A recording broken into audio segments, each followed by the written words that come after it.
to take a moment to commemorate the life of a beloved constituent, Ruth Phyllis Kavanagh.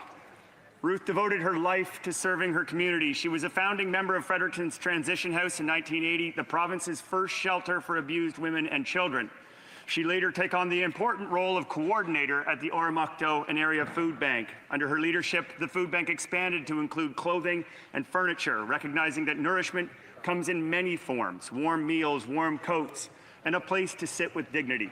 Son énergie n'a jamais diminué, même Her energy never went down, especially even at her older days. She will be missed by the community. In every family she reached out to and helped out, and every volunteer she inspired, we see a legacy, a piece of legacy. An unwavering dedication to her family and community. She will be remembered by many. Thank you. Oral questions. Question orale. The honourable member for Sherwood Park, Fort Saskatchewan. Liberal policies are causing a deepening youth unemployment crisis, leaving the next generation in an increasing state of desperation.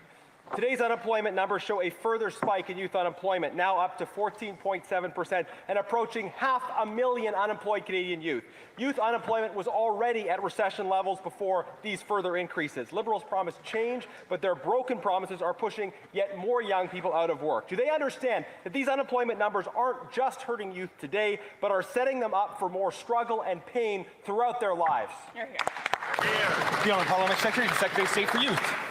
Mr. Speaker, let's talk about those jobs numbers today. Statistics Canada reported that employment has increased by 60,000 jobs. That is 28,000 jobs in manufacturing, 14,000 new jobs in healthcare, 106,000 full-time jobs, Mr. Speaker. We have a plan, we are making progress, and we are going to be there to create good-paying, career-starting jobs for all Canadians. The honourable member for Sherwood Park, Fort Saskatchewan. Mr. Speaker, only an out-of-touch Liberal would try to congratulate themselves when we have a significant increase in youth unemployment in this country. These are the facts. Over 17,000 young people in Ontario alone lost their jobs in the last month. Overall unemployment remains at 17.1% and continues to increase in major cities, including the city where that parliamentary secretary is supposed to represent. How can these Liberals dare try to pat themselves on the back when Statistics Canada today shows even more young people out of work? Very good. The Honourable Parliamentary Secretary. Mr. Speaker, let's deal in facts here. These jobs numbers are for September. At the end of a summer, many youth are actually leaving jobs, going back to school, back to other work. But coming back to what the Liberal government is doing, we're investing $1 billion, for example, in Red Seal trades for apprenticeships. We're investing in work-integrated learning. We're investing in co-ops, Mr. Speaker. But most importantly, we are going to be building the houses and investing in the projects that are going to create tens of thousands of jobs for all Canadians right across the country, beginning with our young people. No, member for Sherwood Park, Fort Saskatchewan. Mr. Speaker, the Parliamentary Secretary said these numbers might reflect young people leaving the workforce to go back to school. That suggests she doesn't actually understand how the unemployment rate is calculated, because the unemployment rate is the percentage of those in the workforce who are trying to work and aren't able to. And the unemployment rate has gone up. It's approaching 15%, approaching 500,000 young people who are unemployed. That's 1 in 7. Mr. Speaker, it's time for the government to stop trying to pat themselves on the back and recognize that this is a crisis for Canadian young people. It's time for them to reverse course. When will they? The Honourable Parliamentary Secretary. Mr. Speaker, the data doesn't lie. In September, we created over 100,000 new full-time jobs in this country. Those are good jobs for all Canadians. We are embarking on a plan that is going to not only build project homes, make those homes more affordable for young Canadians, and bring forward next month a budget that is going to make a generational investment in Canadian industry, Canadian workers, Canadian families. I really hope that the members opposite can convince their whips to vote for it. The honourable member for Kenora-Kiiwaatanong. Canada has the slowest growing economy in the G7 and the second highest unemployment, Mr. Speaker, and young Canadians are paying the price. The youth unemployment rate is nearly 15%, which is the highest it has been since 2010, with the exception of the COVID years, Mr. Speaker. 17,000 young people in Ontario have lost their jobs in the last month, and this Prime Minister wants to send $1 trillion of investment to the United States, which will only lower wages and push jobs to the south. Mr. Speaker, with rising youth unemployment, why is this Prime Minister selling out young Canadians? The Honourable Parliamentary Secretary to the Minister of Finance. Mr. Speaker, it seems the Conservatives have an allergy to the facts. Fact, Canada created 60,000 net new jobs last month. Fact, Canada has experienced real wage growth year over year of 3.3%. Those are good stats, Mr. Speaker.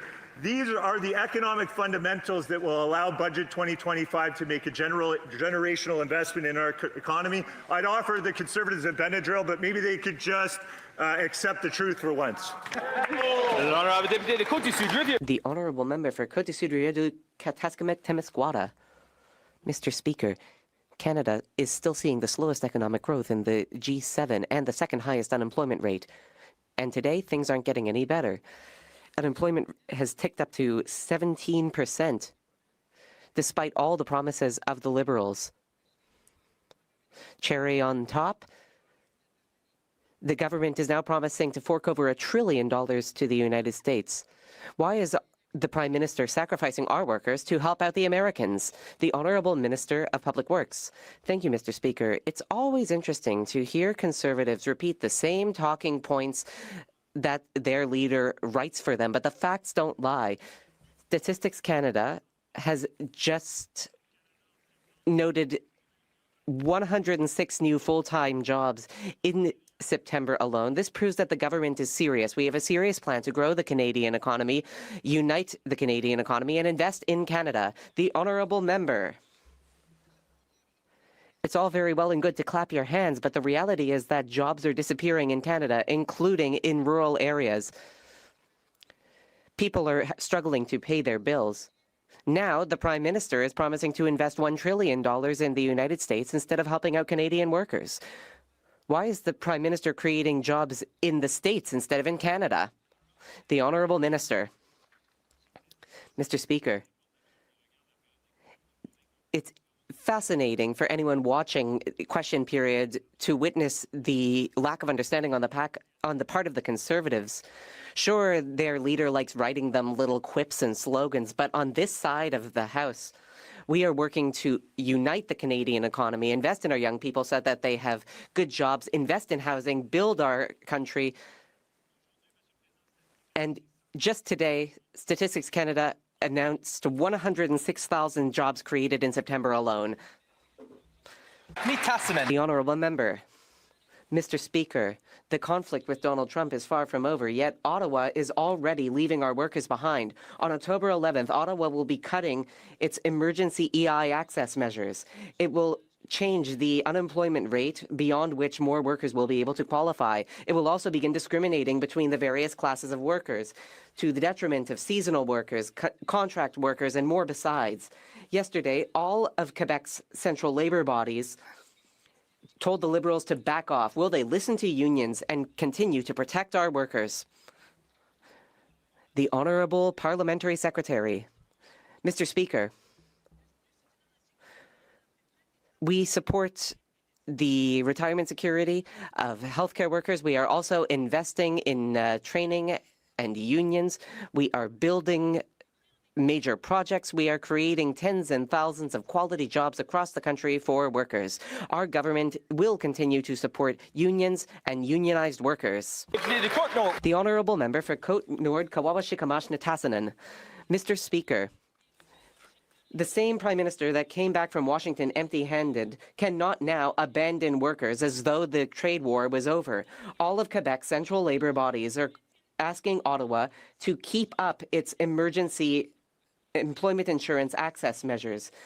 They also note that had Liberals reformed the EI system 10 years ago, as they promised, we would not need emergency measures today.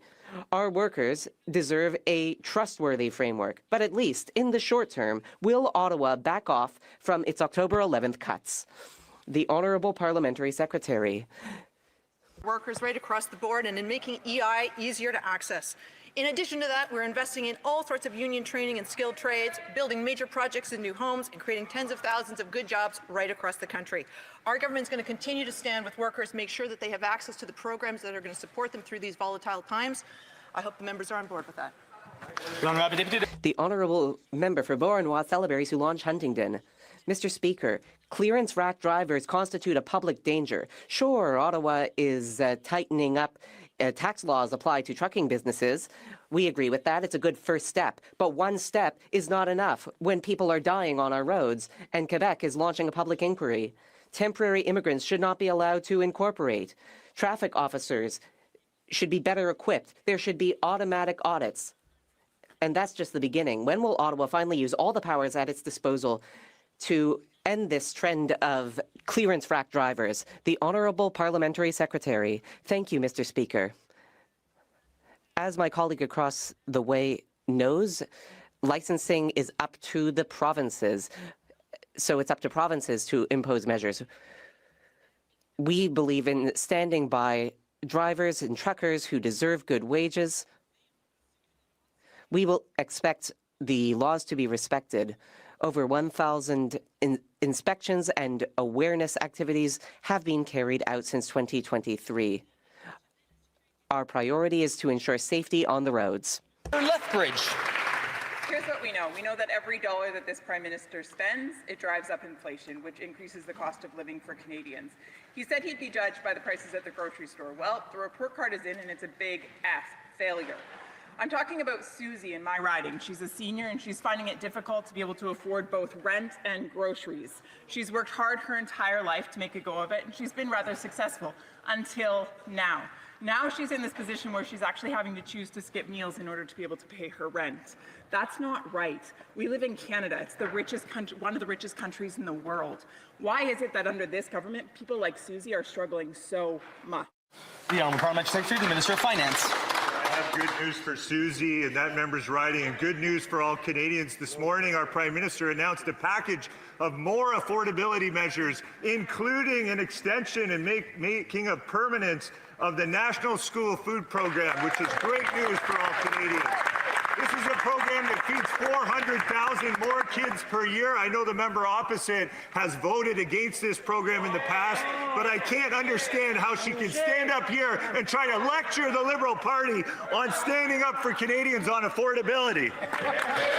The Honourable Member for Lethbridge. This member just told me that I should go back to my riding and tell Susie, a senior in my riding who has worked hard her entire life to be able to make ends meet, now can't pay for rent and groceries, therefore is skipping meals. This member just told me that I should tell her that she should enroll back in grade school so that she can take advantage of this government's bureaucratic school program?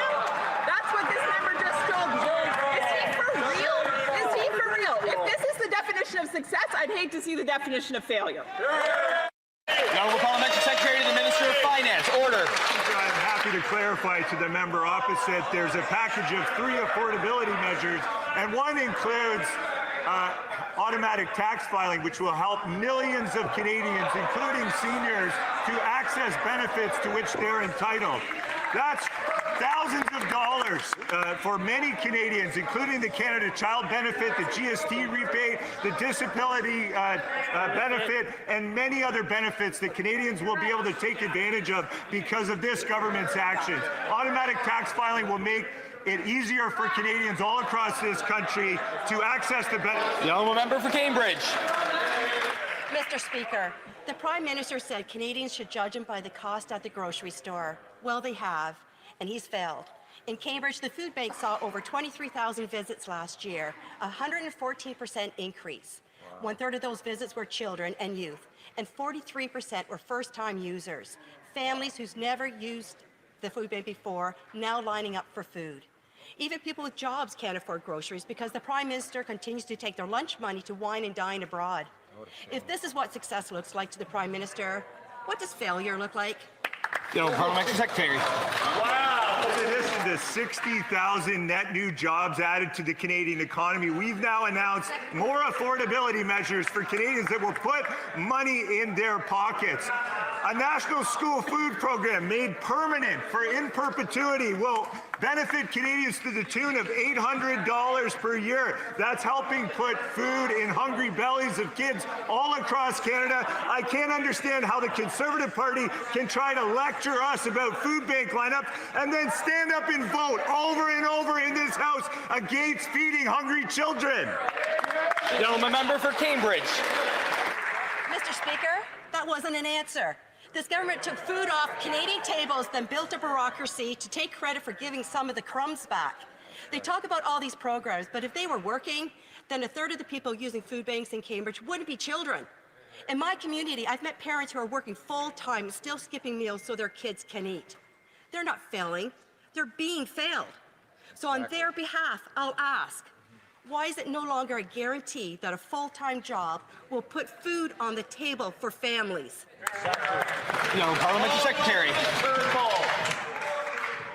Mr. Speaker, we know that income security actually touches a lot of people in Canada. It's one of the reasons why today we've announced that the National School Food Program, a program that is going to help feed nearly 500,000 kids, is being made permanent. That program is going to save families up to $800 a year. But we're also making progress on another important driver of income insecurity, and that is housing. We're going to be building affordable housing at a scale that not seen since the World War II.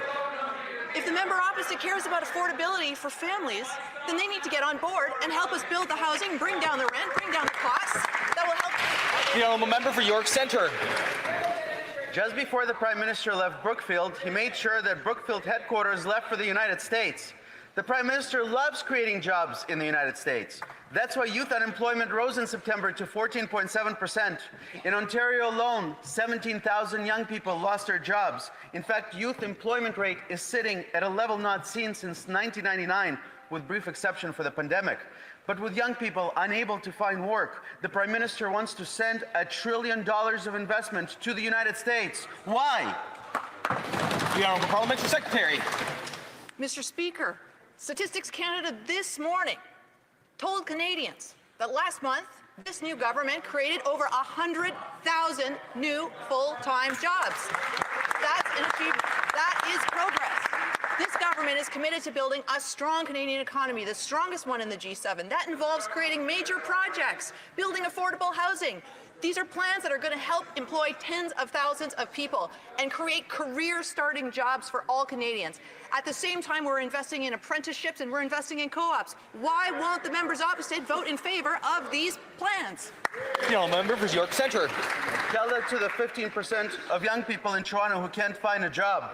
But Speaker, with $54 billion of net investment fleeing Canada, the Prime Minister is leaving Canada's automotive workers destitute. With job losses at GM and Stellantis, we now learn that the auto tariffs are here to stay. Christmas is just around the corner, but thousands of Ontario's auto workers are on the chopping block. Why did this Prime Minister sell out Ontario's auto workers? The Honourable Parliamentary Secretary. Mr. Speaker, Canada currently enjoys the best deal among the U.S.'s trading partners. This is not up for debate. However, as the member would like to see us do, our government is committed to ongoing negotiations and to securing greater tariff relief for all our industries. We are laser focused on protecting Canadian businesses and Canadian workers. Trade discussions are ongoing, and we will not apologize for it. Thank you. Member of Kamloops, Shuswap, Central Rockies. Mr. Speaker, Canadians wouldn't need food banks except for failed Liberal policies. Year over year, youth employment is up 1.2%. BC's forestry workers are worried they may be next. Almost 10 years ago, the Foreign Affairs Minister was to come up with a framework within 100 days. And this new Prime Minister promised, quote, to negotiate a win. Instead, softwood lumber tariffs have doubled. Why won't the PM fight for Canadian lumber mills and the families and jobs that they create? The Honourable Parliamentary Secretary to the Minister of Energy. Mr. Speaker, we've announced amazing programs to help the forest industry. And We have $700 million to help them in liquidity. We have $500 million to help them with the transformation, and $50 million to help our workers in the industry. We will not rest until we help all of our industry affected by tariff. Thank you, Mr. Speaker. The honourable member for Gaspésie, Les Îles de la Madeleine.